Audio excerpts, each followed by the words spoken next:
Pancasila yang kita tampilkan asli binaan kita sendiri yang dari Kelurahan Kepungua. Sekian dan terima kasih. Mudah-mudahan bagi bapak-bapak, ibu-ibu mendukung anaknya untuk belajar Pancasila dan budi pekerti dan haknya demi nusa dan bangsa. Terima kasih. Wassalamualaikum warahmatullahi wabarakatuh.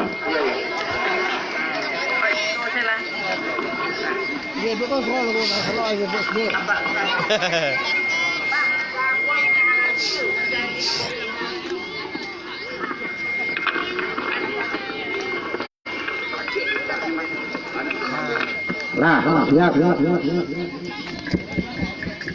Masuk.